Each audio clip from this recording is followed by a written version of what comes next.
समझ लेना कुछ अच्छा लिखा है तकदीर में। प्लीज वेलकम मिस्टर अफसर राही सर, तालियों से स्वागत करिएगा इनका।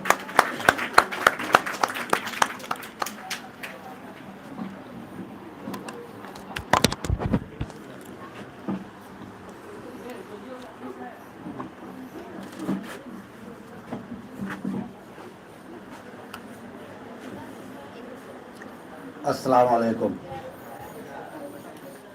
सबसे पहले जो बच्चे टॉप किए हैं उनको मेरी तरफ से बहुत बहुत मुबारक, और जो बच्चे टॉप करने से रह गए हैं उनसे यही कहना चाहूँगा कि हिम्मत हारने की ज़रूरत नहीं है। आगे अभी बहुत लंबा ज़िंदगी है। अभी से अगर आप प्रयास कीजिएगा तो यकीनन जो है आपका भी नाम टॉपरों में आएगा।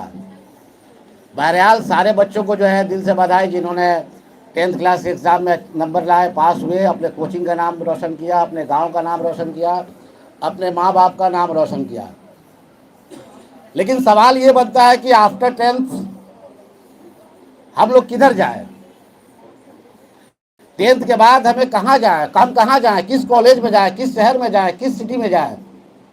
प्रॉब्लम यहाँ पे है। हमें खुद को पता नहीं कि हमारे अंदर क्या एबिलिटी है, क्या क्वालिटी है, हम क्या कर सकते हैं, क्या नहीं कर सकते हैं। तो मैं बच्चों से यही कहना चाहूँगा कि सबसे पहले आप अपने आप को जज कीजिए कि हमारे अंदर क्या एबिलिटी है, क्या क्षमता है, हम क्या कर सकते हैं। ऐसा ना हो ऊपर वाले ने जो है आपको एक अच्छा डॉक्टर बनने का दिमाग दिया हो लेकिन आप भाग रहे हो इंजीनियरिंग के फील्ड में, या आपके पास एक अच्छा टैलेंट हो इंजीनियर बनने का, आप भाग रहे हो मेडिकल के फील्ड में। तो पहले आप जज कीजिए कि हमारे अंदर क्या क्वालिटी है, क्या नहीं है, फिर डिसीजन लीजिए कि हमें किधर जाना है, किधर नहीं जाना है। और मैं आपको बता दूं कि दुनिया का कोई भी चीज़ ऐसा नहीं है अगर स्टूडेंट चाहे तो उसको अचीव न कर सके, हासिल न कर सके। हर चीज़ पॉसिबल है। अब पॉसिबल कैसे है, मैं आपको एग्जांपल देता हूं, क्योंकि ये महीना जो है अप्रैल का महीना है और इसी महीने के अंदर यानी 14 तारीख को बाबा भीमराव अंबेडकर की जो है पैदाइश भी थी। आपको यकीन नहीं होगा जब आप उनका इतिहास पढ़िएगा, हिस्ट्री पढ़िएगा। जब बाबा भीमराव अंबेडकर स्कूल में गए तो टीचरों ने, सुनिए बहुत इंपॉर्टेंट बात है क्योंकि हमारे गांव के अंदर भी, हमारे माहौल में भी ये सब चीज चल रहा है। जब बालक स्कूल गया तो टीचरों ने जो उसे स्कूल से बाहर कर दिया, टीचर ने स्कूल से बाहर कर दिया। बालक अपनी माँ से पूछता है घर वापस आके कि माँ क्या हमें पढ़ने का अधिकार नहीं है? माँ ने बोला नहीं। माँ ने बोला नहीं अधिकार है। बालक बोला ऐसा क्यों, ये कहाँ लिखा हुआ है? माँ ने बोला किताब में लिखा हुआ है। बालक पूछा माँ ऐसा क्यों लिखा हुआ है? माँ बोली कि उनकी नजर में जो है हम नीच जाति के हैं, छोटे जाति के हैं। बालक बोला ये तो गलत भी हो सकता है, किताब में गलत भी लिखा हो सकता है। माँ बोली नहीं, किताब में सही लिखा है। वो बालक उसी दिन ठान लिया कि मैं उस किताब को बदलूंगा, मैं उस किताब को बदलूंगा। और स्कूल से बाहर किया हुआ बच्चा, टीचर ने जिस बच्चे को स्कूल से बाहर कर दिया, उस बच्चे के पास 4 पीएचडी की डिग्री थी। कितनी डिग्री? 4 पीएचडी की डिग्री थी। डिग्री की बदौलत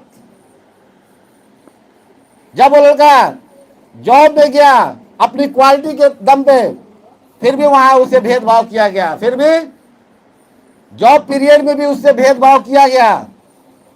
चपरासी, मामूली चपरासी जो फाइल ऐसे फेंकता था। तब उस बालक ने ठाना कि मुझे अब नौकरी नहीं करना है, मुझे अब नौकरी नहीं करना है। जब मेरे साथ, मेरे पास इतनी डिग्रियां हैं, इतनी क्वालिफिकेशन है, इतना एजुकेशन है, तो मेरे साथ इस तरह का भेदभाव किया जा रहा है, तो फिर मेरे समाज का क्या होगा? क्योंकि 14 अप्रैल का महीना, इसीलिए मैं उन्हीं पे बात कर रहा हूं।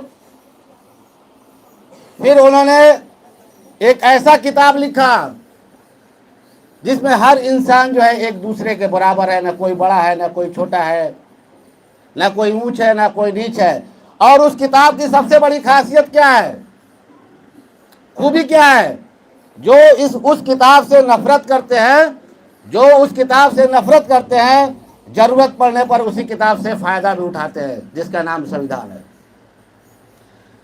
फाइनल अपनी बात खत्म करते हुए समरी कहने का मतलब यह है कि मैं आपसे कहना यही चाह रहा हूं कि कोई जरूरी नहीं है कि आप इंजीनियर बने, डॉक्टर बने, आईएएस बने, आईपीएस बने या बहुत बड़ा बिजनेसमैन बने। समाज अभी क्या मांगता है उस चीज को पढ़ने की जरूरत है, जज करने की जरूरत है। अभी हमें समाज में क्या बनने की जरूरत है। कोई पेरेंट्स आपसे ये नहीं कहता कि आप समाज के लिए एक अच्छा इंसान बनो, कोई नहीं कहता, मैं दावे के साथ कहता हूं। लेकिन मैं आपसे एक रिक्वेस्ट करता हूं कि आप समाज के लिए एक अच्छा इंसान बनो, मेंटर बनो, समाज का माहौल बदलो। इसलिए मैं आपसे रिक्वेस्ट करता हूं कि अगर आपके अंदर क्षमता है, क्वालिटी है, तो आप डॉक्टर ऑफ फिलोसफर बनो, डॉक्टर ऑफ फिलोसफर बनो, पीएचडी करो, फिलोसफी में जाओ और समाज में परिवर्तन लाने की कोशिश करो। मैं इन्हीं सब बातों के साथ अपनी बात खत्म करता हूं और फिर से एक बार दिल से सभी बच्चों को जो है बधाई, शुक्रिया। और ये मेरे लिए बहुत ही सौभाग्य की बात है कि आपकी कोचिंग में जो है मुझे बार बार बुलाया जाता है, जबकि मेरी इतनी औकात नहीं है कि आपसे बात कर सकूं, लेकिन फिर भी जो कोशिश किया और आपने बुलाया उसके लिए दिल से शुक्रिया। जय हिंद, जय भारत।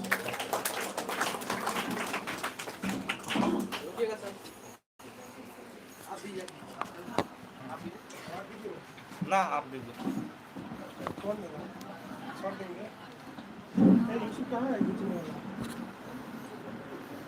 मैं इनको सम्मानित करने के लिए, चूंकि आप जो है समाज में एक अलग अलग फील्ड में काम कर रहे हैं, आप एक एज मीडिया के तौर पे भी काम कर रहे हैं, एक राजनीतिक के तौर पे भी काम कर रहे हैं, और जहाँ जरूरत पड़ती है हक के लिए बोलने के लिए वहाँ पे भी मैं आपको देखता हूँ उससे बोलते हुए। आप एजुकेशन में भी जब भी हमने आपको इन्वाइट किया आप वहाँ पे लपड़ाई कहा है। मैं इनको हौसला बढ़ाने के लिए और इस मोहब्बत को दिखाने के लिए मैं छोटी सी जो है अपने कोचिंग की तरफ से सम्मानित करने के लिए मैं इंजीनियर वकार सर को इन्वाइट करता हूँ कि आपको जो है आकर के सम्मानित करें। और मुझे उम्मीद है कि आप इस जो हमारी एक पुकार पे आप हमेशा आएंगे और ये मोहब्बत इंशाल्लाह जिंदा रहेगी। इंशाल्लाह।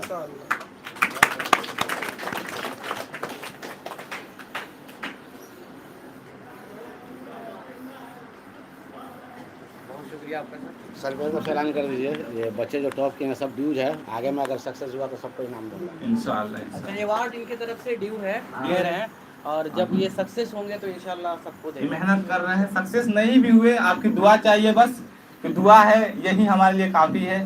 हम तो कहते हैं कि आप अगर हमको सपोर्ट भी नहीं कर सकते हो तो बस आप दुआ कीजिए और हमको रोकने की कोशिश मत करिए। इंशाल्लाह मतलब कि ये धीरे धीरे हम लोग वहाँ से स्टार्ट करके